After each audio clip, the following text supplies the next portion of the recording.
Está começando mais um episódio do Plástica na Real. Eu sou Gisela Pontes. Eu sou Bárbara Machado. E eu sou Irene Dyer.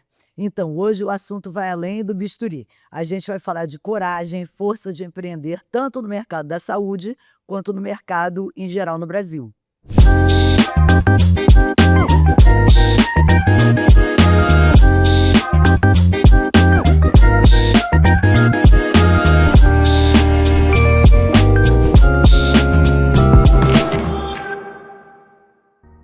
Esse vídeo tem o apoio da Silimed, a maior fabricante de implantes de silicone da América Latina e líder em vendas no mercado brasileiro.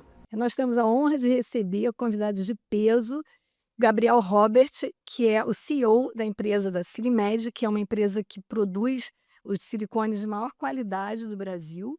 E também a gente chama Ike Batista, que é um empresário, todo mundo conhece, que marcou a história do empreendedorismo no Brasil. E com grandes projetos e lições de vida que ele vai compartilhar com a gente aqui e que servem de inspiração até hoje. Sejam muito bem-vindos, Gabriel e Ike. Muito obrigado pelo convite. Muito obrigado. É uma honra estar aqui. Gabriel, sobre a Silimed, é um mercado tão competitivo como é o dos implantes de silicone, inclusive mercado mundial. Como a Silimed conseguiu esse prestígio, como vocês mantêm, né, esse tipo de abordagem, inclusive no mundo inteiro, né? Eu acho que tem que separar em duas partes, né? A primeira foi lá desde o início da empresa, né? Que foi um pouco a visão da empresa no início, né? Era uma empresa pequena, na época tinha uma grande multinacional da Alcorn, e a empresa, para competir com essas grandes multinacionais, focou muito em inovação e qualidade. Então ela saiu do óbvio, né, de fazer um produto só parecido e baixar preço, né, que muitas empresas fazem, para realmente tentar fazer algo diferente. Eu acho que isso foi uma grande sacada que a gente teve lá atrás. O outro ponto foi ter uma visão internacional. Também, desde o primeiro ano que a gente começou a fabricar, a gente começou já a exportar e atualmente tem várias unidades pelo mundo onde a gente exporta. Isso também expõe a gente a mercados muito exigentes, não só o Brasil é muito exigente como lá fora. E eu acho que também, né, a qualidade de cirurgia plástica brasileira ajudou a impulsionar a gente. A gente tem excelentes nomes da cirurgia, na época tinha e hoje também. Eu acho que uma segunda parte é uma parte também organizacional, que é se organizar como empresa, a gestão da empresa, né? Tem várias áreas dentro da empresa que a empresa tem que se estruturar para poder estar competindo nesse nível com grandes empresas internacionais. E aproveitando o teu gancho, né, porque empreender não é fácil, a gente se lança, principalmente lançar, né, no mundo lá fora, mas eu queria fazer uma pergunta para o Ike. Quando é que você percebeu que você estava pronto para empreender em larga escala? Porque assim, quem ainda não viu o documentário, acho que vale muito a pena ver o documentário, né? Depois fala o nome do documentário para gente, porque eu acho que a gente aprende ali como é que foi a tua trajetória. Em que momento você percebeu? Qual foi o gancho ali? Para ganhar muito dinheiro você tem que pensar grande. Mas em casa, né, meu pai foi um brasileiro que construiu coisas muito grandes, né? Então, quando você tem uma referência assim em casa, fica meio que, né? Porque eu podia beliscar meu pai, né? Então, alguém próximo que pensava grande e, enfim, nos almoços e encontros, ele sempre explicava muito dos projetos e você meio que, talvez um exemplo de família, né? Eu vejo tantos músicos, quando os pais são músicos, você vê que os filhos acompanham porque quando o pai está tocando, eles vão lá e copiam, né? Então, esse para mim, eu acho que em casa, ter tido o exemplo é importante. Hoje você pode ler sobre isso, mas eu acho que o impulso a mais na família, para mim, talvez fez a diferença.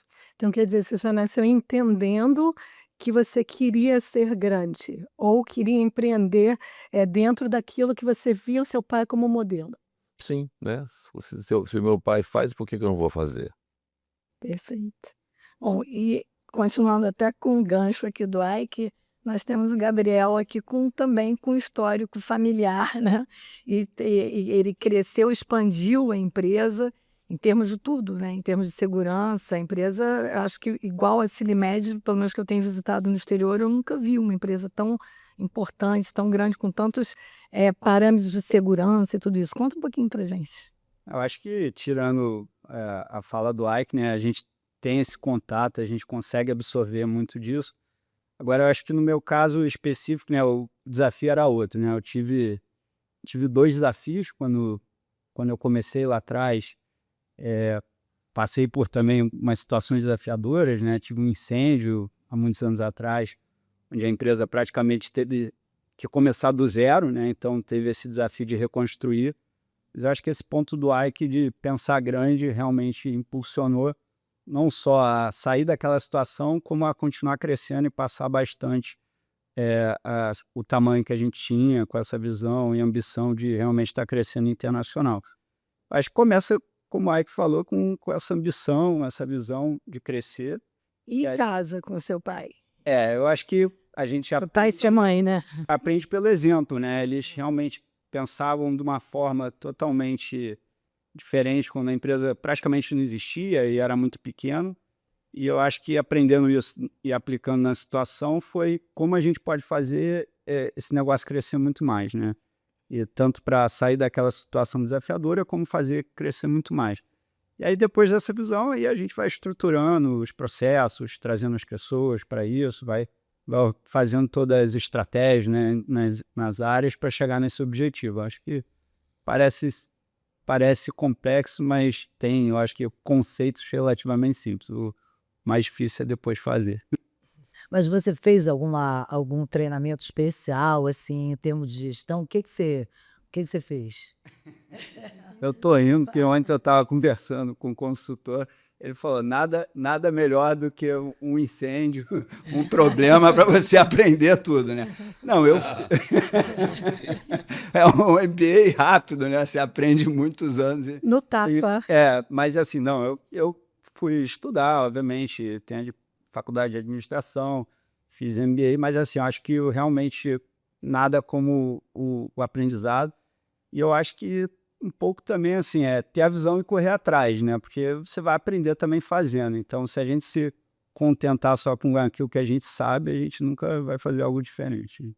Então, aproveitando esse gancho, pergunto para o Ike, você já fez aquele sucesso bizarro na mídia, no mundo empresarial, e teve também alguns problemas, desafios. E o que é que você tirou de lição desses períodos mais difíceis? Ah, qualquer fracasso é sempre um enorme aprendizado, sempre. Eu acho que aprende até mais do que É. o sucesso. Principalmente quando enfim, eu montei 20 empresas unicórnios, né, gigantes. Então, na verdade, estão todos eles em pé. Aquilo foi uma fase, porque o conceito de todos eles foi muito estudado e sadio desde o início, né? Esse é o princípio dos negócios. Mas cada aprendizado você aprende, né? Eu falhei muito na escolha de pessoas, que eu acho que é um problema geral no Brasil, né? Até vocês que operam clínicas, né? Gente é sempre, né? Talvez a matéria-prima mais difícil de você administrar, enfim, né? Gerenciar ego, gerenciar, né, performance, é difícil. Então hoje na companhia a gente tem até a gente faz engenharia de pessoas, né? Às vezes contratar um psicólogo é bom para eventualmente ver se você não está contratando um psicopata, né? Porque Que não é eles tão comum. existem. Não é Eles tão são incomum, né? encantadores, E em né? escala, né? Não só o meu, mas o exemplo das lojas americanas é muito bom, né? Porque vocês não vão querer me dizer que os três, né? O Jorge Paulo e os outros 2 sócios participaram da montagem de uma fraude de vários anos, né? Então ali se juntaram, sei lá, 1, 2 dúzias de pessoas e orquestraram isso por 7 anos. Pessoas, né? E criaram um dos maiores rombos do Brasil, né? Sim. Pessoas. É difícil. Bom, organizar pessoas é complicado. Agora, Gabriel, o que você faria diferente? Assim, do que você fez até agora, que você começou, a fábrica era da tua mãe, do teu pai, né? Se não me engano, se estou falando uma coisa errada. Aí depois você começou de muito tempo para cá, que já tem bastante tempo que eu tenho te visto organizando lá e à frente, né? Expandindo a Silimed. E o que você faria diferente se você tivesse que começar hoje com a experiência e com a visão que você tem? Acho que até pegando um gancho no que o Ike falou, né? Por incrível que pareça, teve tudo de ruim que você possa esperar do incêndio, que você perde 80% da receita, né? A empresa praticamente quebrou, não chegou a quebrar, mas praticamente teve que ser reconstruída do zero. E uma coisa que isso impulsionou, por outro lado, foi que na situação que estava, você tinha que tomar decisões difíceis e rápido, porque a empresa não tinha tempo e não tinha chance para errar. Então, uma das coisas que foi de positivo, se é que você pode dizer que teve de positivo, mas até acho que teve vários pontos positivos, foi poder, por exemplo, se livrar de tudo aquilo que não funcionava. Então, seja pessoas, né, eu acho que isso acelerou bastante. A gente teve que ficar com muito menos gente, a gente teve que escolher realmente quem estava dentro da cultura da empresa, que a gente acreditava que estava junto com a gente para sair daquela situação, seja estratégia. Então, por exemplo, no exterior, a gente tinha alguns distribuidores em mercados grandes, a gente resolveu ir direto. Então, eu acho que o que aprendeu é se livrar daquilo que não funciona e realmente estar se cercando, seja das pessoas corretas. Eu acho que grande parte do meu tempo, por incrível que pareça, é dedicado a isso, né? Escolha de pessoas, ver se as pessoas estão corretas, se estão funcionando. É óbvio que tem os processos, tem estratégia. Acho que na estratégia também, no final das contas, eram pessoas, porque quando você fala de distribuidores, são parceiros comerciais, e na verdade você tem uma filial própria, você está também podendo escolher as pessoas que estão ali com você, te representando naquele mercado. Então eu diria isso, poder, eu acho que cercar das pessoas corretas e também, assim, se livrar rápido daquilo que não funciona, porque de vez em quando a gente fica ali convivendo, tem sempre alguma coisa para mudar que a gente deixa para depois e vai ficando, e vão ficando várias situações assim. Eu acho que essa situação fez aprender que tem horas que é melhor mudar rápido e que isso traz benefícios no longo prazo.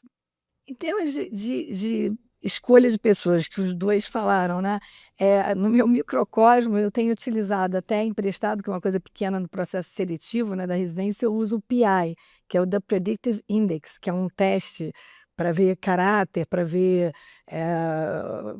tanto a parte de QI, e é uma coisa bem completa, pelo menos dentro do meu pequeno entendimento, uma vez que eu sou cirurgiã, né. E vocês utilizam alguma coisa nesse sentido para escolher essas pessoas? Porque um psicólogo também você está dependendo de uma pessoa. E um teste é um teste mais abrangente, né? Vocês utilizam alguma coisa nesse sentido para colocar na empresa, para pegar as pessoas chaves? Hoje sim, E usamos sim, aprendeu com eu. claro.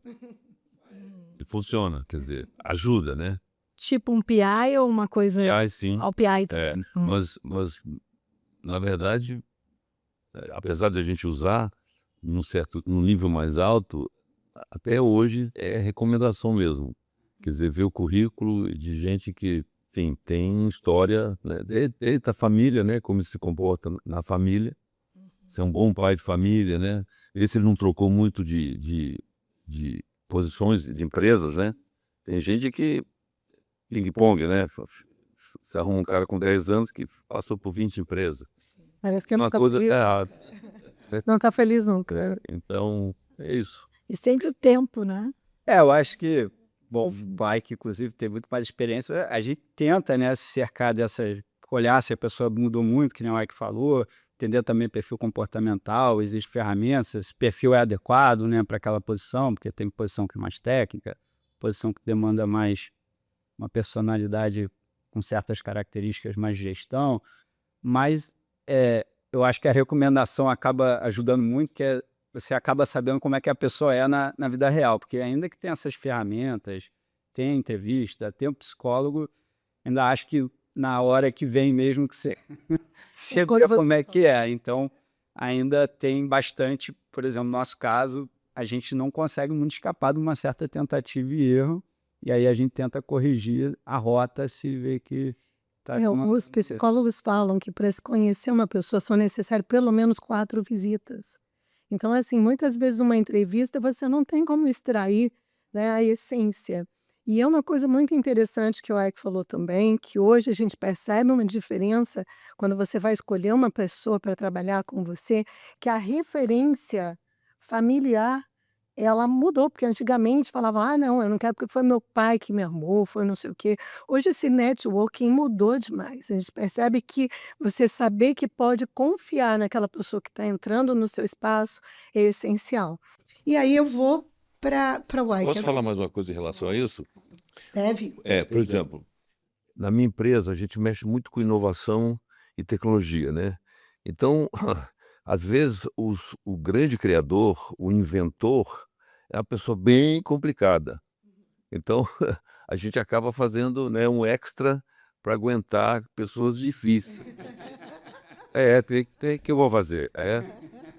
Então, nesse nível lá, no estrado da arte, quando você opera lá em cima, você tem que nem deve ser que nem a televisão, né? Alguns artistas deve ser difícil pra caramba. Na cirurgia também a gente tem pessoas voluntariosas, né, Ok. que pode ser desde o paciente até a equipe. A gente conhece bem. É o que a Bárbara falou muito bem, lidar com ego, acho que é a pior coisa, né? Não é fácil. E eu vejo muito teu Instagram, que eu acho que serve aí para a galera que não segue, segue que vale a pena, tem muito conteúdo interessante. E eu vejo uma coisa que você falou e que me chamou muita atenção. O médico não é treinado, a gente estava conversando sobre isso anteriormente, a gente é treinado a pensar no sacerdócio, né? É como se ao médico fosse proibido ganhar o dinheiro, sendo que a gente se esquece que a gente vive da profissão. Eu pago a escola dos meus filhos com o dinheiro que eu ganho produzindo, né, um bom trabalho, você é treinado para isso. Mas se tende a colocar como se fosse uma culpa, né? Então, o médico não vem com a visão empresarial, ele não vem nem na faculdade, nós recebemos qualquer orientação, até para a montagem de um consultório, né? Então, você é treinado assim, terminou, eu vou tratar um paciente, como, onde, quando, o que é o honorário. Eu aprendi com uma colega uma coisa muito interessante, que médico, você não fala do valor, não é quanto ele cobra. O honorário é algo que representa, tem valor para quem tira um câncer do seu corpo? Tem valor para quem te resgata uma autoestima? Não, então o valor é aquele que é necessário para que você realize o procedimento, eu pague as minhas contas e eu consiga investir, né, no meu aprendizado contínuo. E você fala no seu Instagram uma coisa muito interessante para essa galera que agora na medicina começa a empreender, começa a entender a coisa da clínica que você fez no MDX há muitos anos atrás, né, que tinha uma visão sempre mais à frente, e eles começam a fazer agora essas clínicas multidisciplinares, né?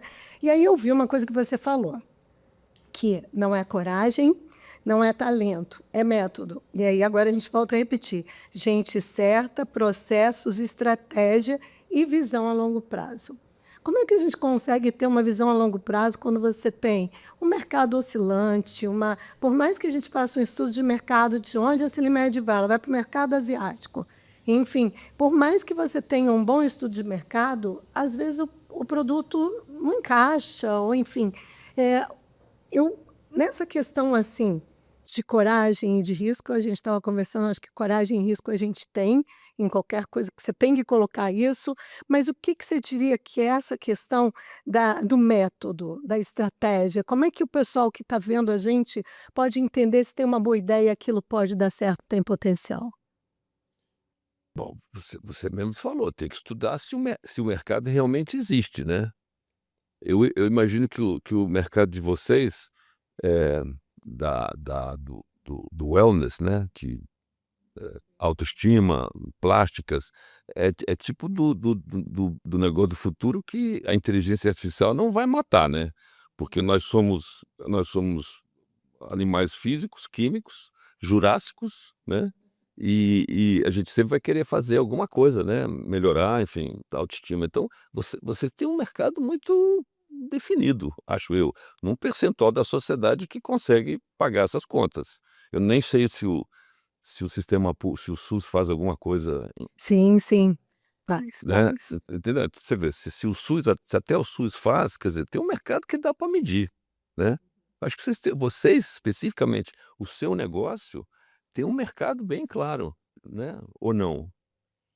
Eu acho que depende muito, primeiro, demanda, a área geográfica em que a gente está, né? Porque o Brasil, quando falam da desigualdade, acho que a nossa maior desigualdade é geográfica mesmo, porque você tem uma diferença de temperatura, uma diferença comportamental. Quem vive no Nordeste tem uma necessidade totalmente diferente daqui. Então, assim, o carioca, né, que vai muito à praia, a gente tem 8.000 quilômetros de litoral, né?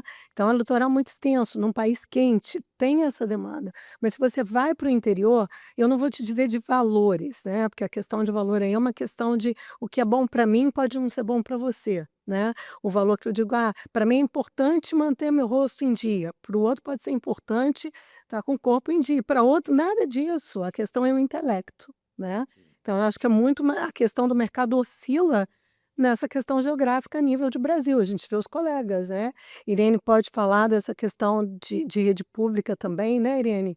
Que ela é chefe de um serviço, que é o Souza Aguiar, O né? que eu vejo é isso, assim, o jovem, eu lido muito com os residentes, né, lá do meu serviço, igual você também, mas o meu pessoal é residente de prova, é gente que tem às vezes um nível socioeconômico um pouco mais baixo e precisaram lutar muito para chegar onde eles chegaram.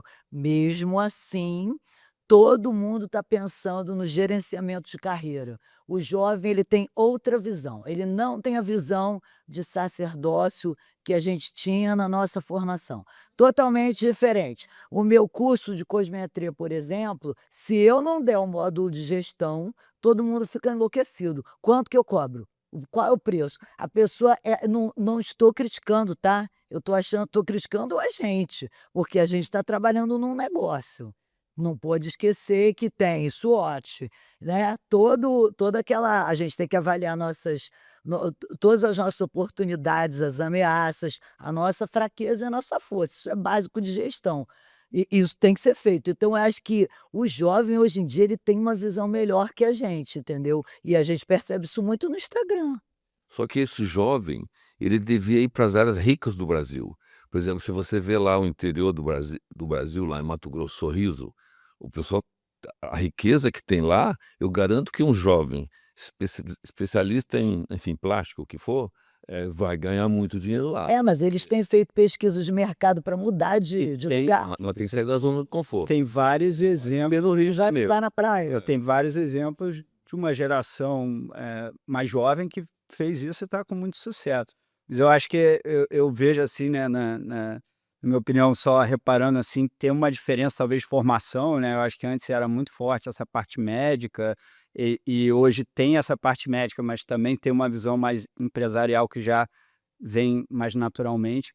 Mas eu vejo bastante, né, um grupo que pegou essa visão, acho que também tem um certo talento, também demanda, né, eles têm uma certa aptidão, que conseguiu justamente enxergar essas oportunidades, correram certos riscos, porque eles investem também, assim, né, eu vejo um grupo que eles investem, e aí eles conseguiram, acho que casar, eu acho que a parte técnica com essa parte empresarial e terem bastante sucesso, né, mas realmente, eu acho que alguns mercados, assim, tipo Rio, São Paulo, é bem mais difícil, porque no Rio devem ter mais de 1.000 cirurgiões plásticos, São Paulo, capital também, sozinho, tem mais 1.000 Mas, cirurgiões por plásticos. exemplo, no teu negócio, quando você pensa o número cada vez mais crescente de explantes, né? Você pensa assim, como você é jovem, né? Daqui a 20, 30 anos, se não tiver mais implantes de silicone, vocês já pensaram em outro produto que vocês poderiam lançar? A gente tem que pensar, se não lançar, a gente pode acabar, né? Tem aquele case, eu acho que no mundo empresarial, que é a clássica, o da Kodak, Da né? Kodak. Inventou a Vai ser ótimo. máquina digital e não fez nada com aquilo. A gente tem que pensar. Óbvio que a gente acredita que sempre vai ter um espaço para silicone, que é ter uma previsibilidade do resultado, Mas talvez uma mudança no produto. um tamanho menor, É. talvez com mais Cobertura. naturalidade, botar uma combinação no silicone menor com gordura. Mas sim, a gente tem que estar atento e tem projetos sim mais inovadores, pensando num futuro mais distante, onde possam surgir outras opções nem que seja para parte daquele público que quer sair só do circo. Serve para aumentar a músculo? Também. Tem. Já tem. Pior que o pessoal Peitoral, Ok, braço, socorro. coxa. Panturrilha, Ah, ok. Eu tenho um colega que ele colocou 14 implantes num paciente só. o Ivan. 14 E os implantes resultados num ficam paciente. bons. Bom, Tá aí no seu mercado. Entendi, não deve conseguir levantar um peso, mas esteticamente. A única coisa que em cirurgia, especificamente, quer dizer, é um trabalho de artesão, né? Quer dizer, e é um trabalho de artesão que o artesão é único. Tanto que você tem as obras de arte, as esculturas, né? E isso, para você estar pensando, isso eu digo para o jovem, para o residente, principalmente, que eu vejo o residente do primeiro ano, ele já começa pensando em empreender. Então, essa parte realmente, apesar de eu achar interessantíssima essa área de empreendedorismo e pensar de forma diferente, tem um day by day, um passo a passo nosso que você não pode pular. É verdade. Um cirurgião com menos de 10 anos, com 10 anos de formado como cirurgião, ele começa a entender o que está acontecendo. Menos que isso, você não consegue. E hoje em dia, com o Instagram, me corrijam, Irene e Bárbara, se eu estiver errada, eles pulam essa etapa e aí começam a vir os problemas, né? Porque você tem que ter um amadurecimento em cirurgia, que isso não tem curso, não tem MBA, dependendo se é cirurgião mesmo, não tem jeito. No caso até de não cirurgiões plásticos, faziam procedimentos estéticos, tiveram um monte de problemas, mas tinham muitos seguidores, o pessoal olhava e falava, ele deve ser bom, porque tem muitos seguidores, opera, acho que não era nem cirurgia plástica, mas faz muito procedimento, deve ser bom, e não era nem cirurgião plástico. Então, tem esse risco também, né? Porque E ainda entra em manipulação de imagem, de tudo isso, que é tudo possível, né? Quer dizer, é uma terra de ninguém, que a gente está levando, o Instagram é terra de ninguém, né? trouxeram isso de ruim, porque da mesma forma que ajuda quem faz uma promoção ética, né? Também tem quem se promove sem ter a parte técnica, e realmente é um risco nesse aspecto. Deixa eu fazer uma pergunta. Por que um cirurgião plástico que não seja muito competente, mas tem uma veia de empreender, né? Por que ele não simplesmente monta uma equipe com craques, né? Ele faz a clínica, o Jorge Paulo Lemann é um exemplo desse. Ele tem 2 outros sócios, porque ele sabe que os outros 2 cobrem ele nessa deficiência.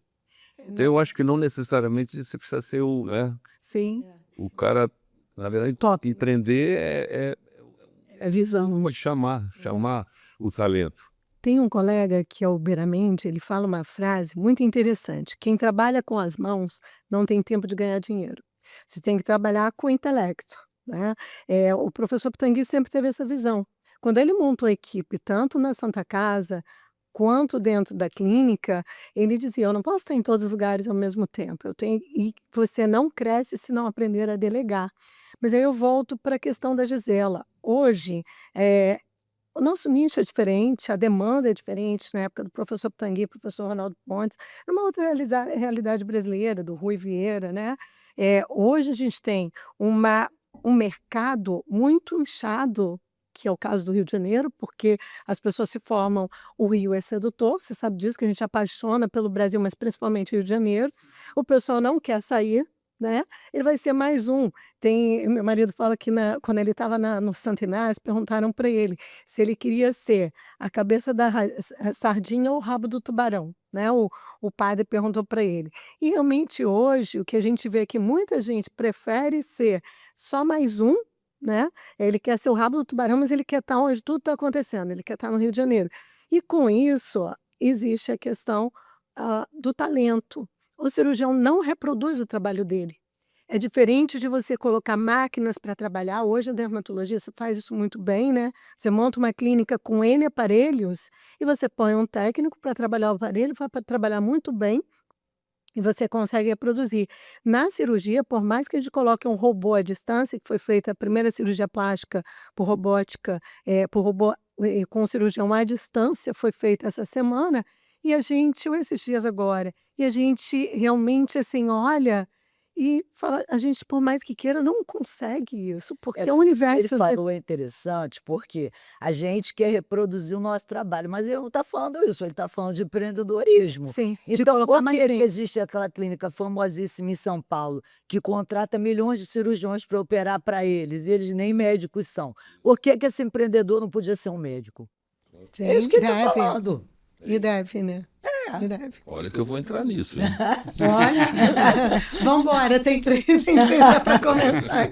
E que, aliás, é o certo, né? Porque você fazer uma empresa e contratar pelo menos uma cirurgia plástica não é eticamente pelas normas da sociedade, não é Mas, correto. por exemplo, eu não conseguiria fazer uma clínica dessa e buscar os melhores alunos que estão saindo aí das faculdades Claro. ou estão no mercado aqui no Rio, que está... Sim, que tá Cheio. Claro, bombando. você Tá vendia um vendo? headhunter, achava muita Levo gente eles boa. para uma cidade rica do interior do Brasil, tá aí meu negócio. Sim. Que é o que o pessoal está fazendo fora.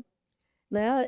Hoje a gente é recrutado, e qualquer um de nós, a Arábia Saudita, Doha, né, o Catar, Dubai, eles pedem sempre para o Oriente Médio, tem sempre necessidade. Né? Outras áreas já da Ásia que começam a se expandir, Coreia agora está saindo como a mais adiantada no mercado cosmético. Né? Então a gente vê isso crescendo a nível de mundo todo. Né? Agora, eu vou pular aqui para uma pergunta até que era da Irene, mas que é exatamente pegando esse gancho, né? A Irene estava falando dos residentes, que viu essa garra deles e que o pessoal quer sair a empreender. Como é que vocês detectam, você que já é cobra criada, né? O cara que já entende, o cara que vai ter o Chamou de cobra. futuro. Não, todo mundo tem que ser capcioso, né? Capcioso. Você é o cara que olha assim, você fala, aquele ali vai dar certo, ele tem talento. Você consegue detectar isso? Porque na cirurgia a gente consegue, né? O residente que tem talento, a gente olha de cara, já sabe. Não, por exemplo, para outras áreas, né? Para qualquer área, você olha e Não, fala assim, sua área eu vou não, chamar você para me escolher. Ué, não, digo, contratar você. para poder escolher o Você- cara. Tá, entendi. Você vai me dizer, olha, esses 5 aqui são São os- especiais. Claro. Então, quer dizer, para você selecionar a pessoa, você escolhe gente da área Pô, claro. para selecionar. E para você, Gabriel, como é que funciona dentro da empresa? Eu acho que existem alguns processos para isso, né? Seja de avaliação internamente, que você tem até processos de avaliação individual e comparativa também. E também na contratação existem processos para isso. Por exemplo, tem uns processos de trainees também, você faz com mais 1.000 candidatos ali para você tentar ir selecionando, aí tem várias dinâmicas. Mas eu acho que na prática a gente vai vendo ali o resultado, principalmente também, né? Não só o resultado, mas o comportamento para chegar no resultado. E já que a gente está conversando assim sobre o empreendedorismo na saúde, você que é de uma empresa, você trabalha principalmente com médicos, o que você daria de dica para um jovem que quer empreender? E a mesma coisa para o Ike, assim, que conselho você daria para você de 20 anos atrás? Não, eu acho que empreender tem que correr risco, né? Então, assim, acho que não pode ficar com medo de correr risco. Estava pensando aqui nessa conversa, acho que o cirurgião também é uma marca, né? Então, acho que tentar se posicionar de acordo com o que ou ele tem de visão ou com a especialidade dele. Então, porque também se ficar uma coisa que não tem muito uma proposta muito bem definida no mercado super competitivo, O pessoal hoje em dia fala muito em nichar, né? Então, por exemplo, eu vou nichar, vou fazer só a mama.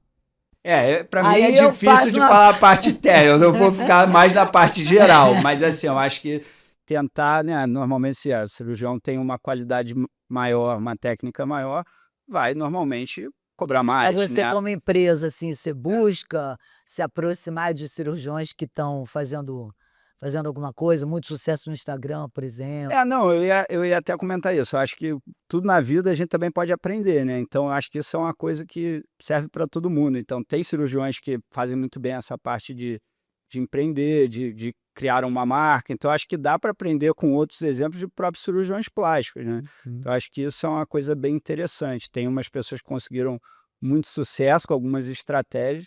E eu acho que daria para, uma vez que o cirurgião quer seguir aquele caminho, procurar talvez esses exemplos nas mais diversas áreas, né? Seja na parte técnica, seja na parte da divulgação, Sim. seja de repente naquele conceito de clínica que ele quer fazer. Eu acho que sempre é melhor a gente aprender com os erros dos outros do que os Com o nossos. próprio erro. Eu percebi pelo que você falou que o mercado aqui nas cidades grandes, Rio e São Paulo, está saturado de gente competente. Então, se eu fosse um estudante com uma vontade de ganhar dinheiro, né, ser empreendedor, eu pegaria minhas férias, o dinheirinho, ia para as cidades do Brasil que estão crescendo muito, né? Por isso que eu falo, Santa Catarina, né, Florianópolis é uma cidade que está tendo fluxo de gente migrando para lá. O Rio, São Paulo, está gente imigrando aqui, né? Até vi essa estatística agora recente. Então, escolhe umas 3 cidades, passa por elas, converse, vai fazer aquele teste de padeiro mesmo, de porta em porta, conversar com gente na cidade e ver se teria um mercado para fazer, sei lá, tratamento a laser, né? Vou abrir uma clínica aqui com as máquinas e aí, obviamente, você tem que a pessoa específica, com certeza, tem aula como usar essas máquinas, né?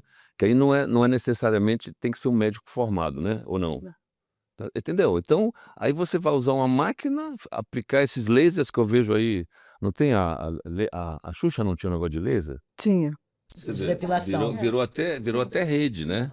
Então tem essas máquinas, não tem o Morpheus? Não Tem sei o se eu tô- Marcos também. Não, Não, Morpheus. não. Estou por dentro, hein? Ó, viu? Tá sabendo, Marcos né? é médico. Olha, Marcos é médico olha. que aplica em geral. E é bom? E é bom. Então imagina Tudo, um tudo sujeito, bom. imagina um sujeito conseguir ir para um lugar desse e ter um Morpheus com uma enfermagem, que seria? Sim, com É para técnico. Imagina. dar um técnico, um É enfermeiro, um anestesia nesse negócio, fisioterapeuta. O ideal é anestesiazinha, No né? Esta- Ninguém gosta de agulhinha. Nos Estados Unidos Concorda? é possível, não né? é tão... Agora, vai buscar o mercado primeiro, né? Claro, Senão você não o oposto, né? É, não Você o não vai oposto. chegar. Então, eu acho que tem um mercado gigantesco para isso.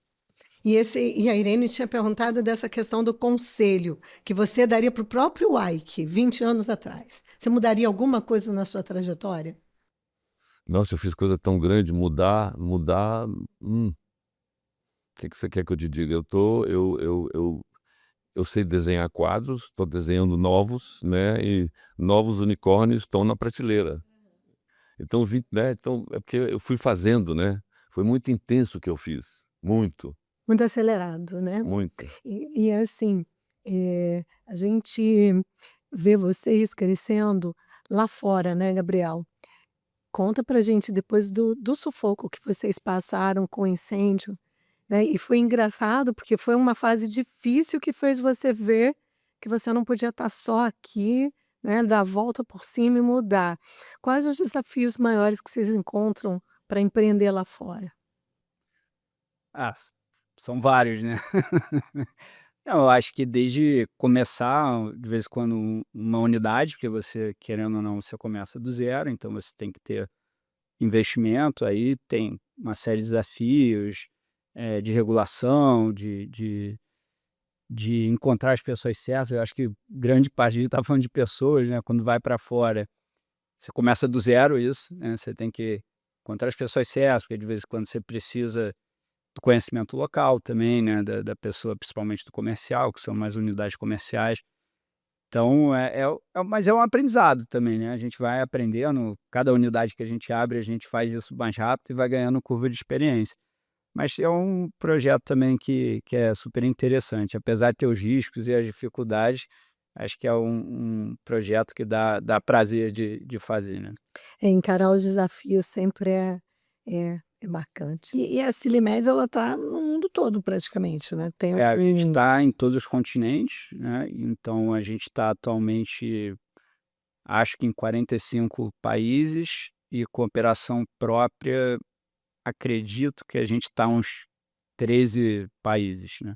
Porque tem operações que atendem 3 países, por exemplo, Bélgica, Holanda e Luxemburgo, são 3 países menores e é uma unidade, né? Então, provavelmente é mais, eu errei algum número. Não, e se vocês tivessem que dar, eu não digo só jovem médico não, mas tem um cara que está olhando vocês, né, como a gente vê assim, né, o pessoal assistindo e tal. Qual o conselho que vocês dariam para que a gente tivesse mais empreendedores no Brasil? O que vocês acham que falta? Ou como incentivo, ou de característica interna da pessoa para ter coragem de fazer algo, de empreender? Please.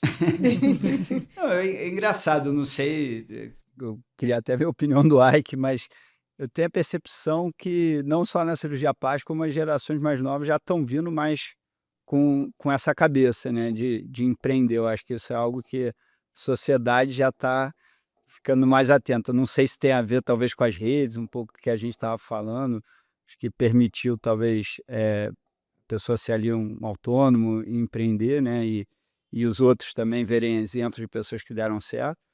Mas eu acho que, enfim, é mais ou menos a mesma coisa. Acho que tem que estar aberto a correr risco, porque envolve risco.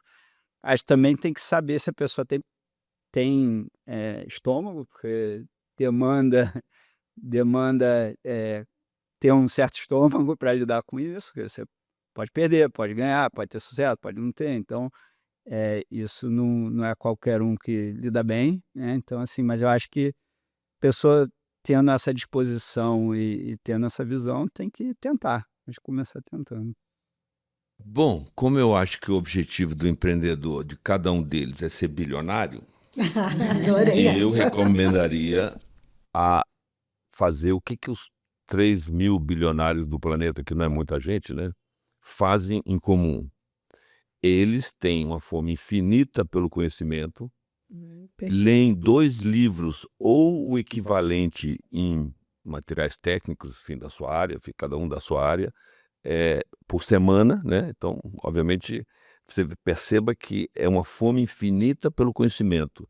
E lendo o exemplo dos outros, a maior parte das coisas no mundo já foi inventada, né? É você muitas vezes juntar uma coisa que você vai ver ali, a ideia que o cara teve, juntando com outra, você vai, caramba, eureka, eu posso fazer isso aqui também, posso fazer isso no Brasil, não é verdade? Então, eu recomendo conhecimento e, obviamente, tem que ter resiliência, porque isso, né, empreender sempre você tem fase difícil, então você tem que ter resiliência, né, estômago, estamina para suportar as fases difíceis. E, assim, acho que a gente já está caminhando um pouquinho para o final, mas eu queria perguntar para vocês qual é o legado que vocês acham que vocês estão deixando? Com a tua história, principalmente, que é uma história inspiradora, né? Qual é o legado que você deixa para essa geração? E depois a pergunta vai também para o Gabriel, né? Que é o legado dentro da empresa. Olha aqui, como um empreendedor engenheiro que sou, eu tem no Brasil uma infraestrutura no estado da arte, mega, mega, mega eficiente, né? Porque o empreendedor, não vou fazer mais um prédio. O meu prédio tem que ser mais eficiente, ecologicamente correto. Então aí quando você fala em projetos de engenharia, portos ou geração de energia, que sejam os de mais baixo custo, e isso, obviamente, é sinônimo de eficiência. Então, eficiência. Então, qualquer projeto de grande porte que é mega eficiência vira referência, né? O pessoal aí vai olhar aquilo como referência. Então, e vira um legado, pelo tamanho que são, né? Então, é isso. É desenhar o Brasil com eficiência. Porque aqui, infelizmente, muitas decisões são tomadas por pessoas, muitas vezes a decisão é política, então o cara quer, quero uma estrada de ferro daqui para quê? Para carregar calango? Quer dizer, ninguém estudou nada, e sabe? Então, decisões políticas. Então, o Brasil devia ter um ministério de pessoas notáveis para pensar o Brasil mega, mega eficiente, né? Então, por exemplo, você vê, a sua empresa, eu não conheço em detalhe, vou estudar um pouco mais. mas o fato dele estar em vários países do mundo tem que tirar o chapéu. Não é incrível? Incrível. Coragem. Parabéns, né? Mas você, com certeza, busca processos no estado da arte, está sempre na crista da onda para ser o melhor, né? Ou pelo menos está no topo lá, né? Então é isso. Obsessão pela eficiência do que for construído, né? Do que é construído. Pela eficiência ou pelo resultado? Não, a eficiência traz o resultado. Sempre. Eu vejo as pessoas, compra aquele negócio ali. Peraí, eu adoro. Na Alemanha tem o TÜV, que é o Inmetro brasileiro, só que o TÜV alemão, eu quando eu vou comprar uma torradeira em casa, eu vou checar que seja uma torradeira de R$ 150. No Rio não, porque faço isso, tá? Eu quero ver se aquela torradeira, porque tem a mesma torradeira tão boa de R$ 150 quanto uma de 900. Eu vou comprar de 150, porque eu chequei que ela é tão boa quanto ou até melhor. Eu não vejo as pessoas fazerem isso. Eu vejo as pessoas falando: "A marca". Marca? Verdade. Desculpa, mas estou cagando para a marca. Agora vai buscar a informação para ver se aquele aparelho ali é bom o suficiente. Eu não preciso de um Rolls Royce para ser táxi, né. Um Toyota Corolla é um bom automóvel, não Excelente é? automóvel. Vai dar conta do Vai te levar recado, ao mesmo lugar. não é? É. Mega eficiente, provavelmente vai quebrar menos que o Rolls Royce. Não, Agora você pensa assim, o seu cérebro o tempo todo você está pensando alguma coisa. Nesse momento eu diria que você tem quantos projetos aí acontecendo no seu cérebro? 15. Aí, gente, olha, presta atenção, a gente fica lutando para fazer um, né? O cara tem 15 na cabeça. E como é que você lida com cada um deles assim, é compartimentado o cérebro? Ah, sei lá. Ah, Deus me deu um HD diferente, sei lá. E quando eu sei que a gente está terminando, mas quando é que começou tudo isso na sua cabeça? Como quando jovem a gente quer muito, eu pelo menos tive isso, acho que todos vocês aqui, você começa a ganhar uma mesada em casa e a mesada nunca dá conta, né? Tá certo? Eu vejo com meu filho hoje de 12 anos. Vai, manda um Pix, né? Hoje é o Pix resolve Eu tudo. mando um Mesada Pix. ficou curta. Então a gente quer sempre ganhar mais dinheiro. Eu tive isso muito cedo. E quando eu fiquei sozinho na Europa, meus pais deixaram. Eu sou um de 7, né? Eles voltaram e eu e meu irmão mais velho ficamos na Europa. E quando você mora em casa, as contas fecham, né? Quando você fica sozinho, a mesada que me atribuíram não dava para fechar a conta. Então, e aí eu fui vender seguro de porta em porta, para ganhar esse extra. E daí foi, entendeu? Mas eu acho que todos têm esse instinto de querer ganhar dinheiro, né? Isso aí eu acho que, no meu caso, a minha trilha foi essa. Mas eu acho que todo jovem quer ganhar um extra, na verdade. Seja hoje entregando, né, um iFood da vida. E você acha que o excesso de facilidade, por exemplo, óbvio que você estava no exterior, estava estudando e tudo mais, tinha uma dificuldade da mesada não dar. Isso estimula. Muito, muito. Acho que no Brasil, sinceramente, uma educação mais é importante. E a classe média bajula demais os filhos, não deixa eles passarem estresse, né? Acham que. Até nas pessoas mais humildes. Eu fico até triste porque as pessoas que trabalham em casa, meus colaboradores, né? Eles dizem: não vou deixar minha filha trabalhar no McDonald's, entendeu? Eu vou, porque eu não quero que passe. Tá errado. É errado. Tem que ter a vivência. O prática. que tem de errado não deixar, né? Tem que deixar. A dificuldade cria oportunidade, né? Se a pessoa souber É extrair. responsabilidade. E aí você aprende, entendeu? Ver o caixa ali, como é que ganha, como é que os processos dentro do. Até para fazer, você mesmo fazer uma lanchonete, né? Uhum. Quem sabe pensar o plano B, né? A gente parar de pensar Meu somente. sonho é fazer um bibilanche que tem ali no Leblon, no Jardim Botânico. Olha, Eu não consigo vamos arrancar os caras de candidatar lá. a sócio. Vamos Os caras não candidatar a querem. sócio aqui. A gente vai se candidatar a sócio, né?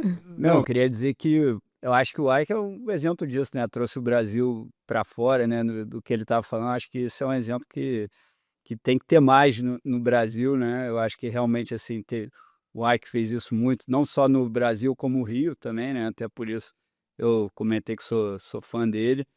E eu acho que se eu tivesse que dizer uma ambição, assim, seria de um legado, seria poder também, no futuro, tá mostrando isso, né? A gente tem isso na cirurgia plástica, né? A gente vê a qualidade da cirurgia plástica no mundo, no bom, aqui está em português, eu posso falar. São os melhores cirurgiões plásticos do mundo. Então acho que a gente tem muito exemplo para mostrar para fora também, e eu acho que a gente, se puder estimular isso e mostrar com exemplo que é possível fazer, acho que eu diria que seria uma ambição. O Ike fez isso num patamar gigante, está aí com vários outros projetos para fazer continuar, né, fazendo isso. Então, acho que falta mais isso no Brasil, né? A gente mostrar que o brasileiro pode chegar lá e ter esses projetos ambiciosos, e a gente tem tudo, tem muita qualidade aqui. Cabe a gente ter a visão, correr atrás e estar empreendendo para fazer. Eu escuto muito nos congressos o pessoal falando uma frase que me impacta, que até não é muito politicamente correta, mas que a gente precisa perder a síndrome do vira-latas, né? De achar que o Brasil tem algo inferior a oferecer. Na área da gente fica fácil, porque assim, acho que os grandes professores que a gente teve abriram esse caminho para ter essa excelência. E a gente foi herdeiro disso, né? A gente conseguiu trazer uma excelência que o mundo conhece muito pouco. Mas nas outras áreas isso não é tão fácil. E toda vez que eu vou começar uma palestra, que vocês da Silimed às vezes convidam e tal, eu faço questão de falar: olha, eu não sou funcionária da Silimed, mas é uma empresa brasileira. E a gente tem muito pouco motivo de ter orgulho para algo que seja exibido lá fora. Então, assim, é muito bacana você poder falar com a tranquilidade de que você não está falando de um material ruim, de uma empresa que não leva a sério e tudo. E isso, às vezes, a gente vê muito aventureiro. O cara lança um produto no mercado, você vai ver, a coisa não funciona assim, vocês têm toda essa seriedade, né, de trazer para a gente um conforto de usar alguma coisa que a gente sabe que vai funcionar. Bom, eu não sei se Irene quer complementar alguma coisa. Eu posso fazer uma pergunta? Claro. A gente continua sendo um destino para fazer plástica de estrangeiros que vêm aqui para fazer plástica, como eu estou vendo que está acontecendo com a Turquia. Muita gente tá indo para a Turquia, para o Irã, fazer implante de cabelo. Mas A América a gente Latina continua, toda vem para cá. Sim. vem para o Brasil. Tá. Uhum. A gente não perdeu isso. Não. Não. Isso é crescente? É crescente, por exemplo, na minha clínica é imenso, Show. mas é com uma diferença. Por exemplo, para a Turquia e para esses lugares, eles vão muito para serem cuidados por técnicos e não por cirurgiões, no caso de implantes de cabelo. São clínicas como se fosse um salão de beleza que põe cabelo, e não um cirurgião que faz. Então, essas pessoas buscam aqui o Brasil por qualidade e não por preço, que é Então, muito quer dizer, diferente. a gente nesse ranking aí, a gente é o quê? Eu não Topo tenho junto ideia. aos Estados Unidos. Tá. É. Não, do ranking Mas- de cirurgias plásticas, nós somos o segundo. Perde pros Estados Unidos. Não, o segundo de mais cirurgias plásticas. Segundo, Então, e como destino de gente que vem aqui para Eu diria que ainda... Para estudar ou para operar? Não, para operar, ele está falando. Para operar como turismo. Acho que É. turismo a gente está menos. É. Tem países da América dá para Latina, fomentar isso? dá para fomentar. É um mercado que muita gente pensa. Você sabe o que acontece? Tem duas coisas aí que a gente tem que analisar. Você tem um turismo que busca preço baixo, Tá. né? E aí, assim, a maioria dos bons profissionais não vai se submeter a isso, né? Então, por exemplo, Turquia é um destino que as pessoas vão porque você faz um implante de cabelo, $1.500, $2.000, né? Porque são Não é técnicos. só preço. Esses lugares que têm um bom turismo cirúrgico, né, que a gente chama, eles têm todo um esquema preparado para a pessoa. Que para a gente foi aqui não negado. tem. A sociedade condenou, lembra? A gente começou, a Sociedade Brasileira de Cirurgia Plástica não deixou fomentar. O que eu acho, né? Eu acho que se o paciente vem por uma questão, mesmo que por um turismo, mas ele vem te procurando pela sua eficiência, não há nada, nenhum problema nisso. E haviam empresas que começaram a se especializar em trazer o turista para o Brasil. Hoje até as pessoas me perguntam: você oferece aquele serviço de valet que pega o paciente no aeroporto? Eu falo: não. Sabe por quê? Se esse paciente é assaltado, quem é responsável? Sou eu. Porque eu forneci um meio. Se você não bota num carro blindado e aí vem um cara com fuzil e ele é assaltado do mesmo jeito, de quem é a responsabilidade? A gente Do ia médico botar que isso num acolhe. contrato. Sim, mas ainda que Você você não é responsável. ainda que você venha assim, exatamente, você tem que medir até que nível você vai. Então, empresas que quiseram entrar para fomentar o turismo no Brasil, existem áreas como Fortaleza, que recebem muito turista, principalmente para implante de cabelo, com o Márcio, que vem, também vai fazer um podcast com a gente. E, assim, você tem muita gente vindo, né? Mas a gente tem muito um turismo que eu diria dentro do próprio país. Agora, que existe, né, alguns países que têm, são digamos assim, países regionais que atraem turismo, né? Eu acho que a Turquia é um, Tailândia, por exemplo, na Ásia é um, ele atrai muito da China, a Coreia também atrai da China, a Colômbia é muito forte na América Latina nisso. Agora, realmente, o Brasil Chinês faz plástica? Faz também. faz. Faz e Vou começaram a ter normalmente problema. para a Coreia e para a Tailândia fazer. E tem problema com passaporte para Agora- voltar depois. Agora, realmente, assim, se pensar assim, por exemplo, na qualidade do cirurgião plástico brasileiro e R$ 100, não existe uma razão por que não o Brasil ser um lugar de turismo médico, principalmente para a Europa e para os Estados Unidos, porque a qualidade é muito boa e está em real, né? Ou seja, é mais barato, não tem porquê a gente Nós somos mais baratos que os Estados Unidos. não É. somos? Só muito mais. Então, Essa poderia semana aproveitar essa oportunidade, realmente. foram 4 pacientes que Vamos Você fomentar isso. foram Na mídia lá, né? É Barato. verdade. Porque esses países têm justamente isso, eles têm desde a agência que faz a divulgação local, a agência que faz toda a intermediação, já é todo um esquema montado. E a propaganda, você podendo usar a Pitangui como referência, que né? Foi. Nos Estados Unidos, isso é referência. E a gente Arrasa com encontrou tudo. informação dos cirurgiões Sim. da América Latina e de alguns países da Do mundo Europa. todo. Do mundo Eles todo. não têm residência, quase vaga de residência nos países deles, vem todo mundo para cá. Sai todo mundo formado no Brasil para levar Pelo o Brasil conhecimento com aqui. orgulho de dizer que foi formado aqui. Sim, porque Então, eles têm uma clientela muito maior lá. E é interessante porque, assim, as 4 pacientes da semana passada, de face, vieram dos Estados Unidos. São tem 2 estrangeiras, mas tem 2 brasileiras que moram na região de Miami, porque o Lifting mais barato lá, $35.000, o mais barato. A média são $150.000, né? A gente tem os colegas que vêm para os congressos, são amigos queridos, $150.000. Indo a mais, né? Que em São Francisco você pode bater a cifra de $400.000 numa cirurgia, Ui, porque cada detalhe é cobrado. Enfim, Isso é melhor que mina de ouro. não é? Pena que não ensinaram a gente, tá vendo? A gente tinha que ter aprendido desse jeito. Bom, Gisela, quer complementar alguma coisa, Irene? Gabriel, que eu queria agradecer a presença de vocês, uma lição enorme para todos nós, né? E vocês cuidam de vidas empreendendo. E Gabriel vai fazer uma entrega de um presente, uma lembrança Queria te pro dar Ike, um presente pra- aqui. pra- Obrigado. em agradecimento. Agradecer também tudo que você fez aí pelo Rio, pelo Brasil. São 2 silicones para meus São.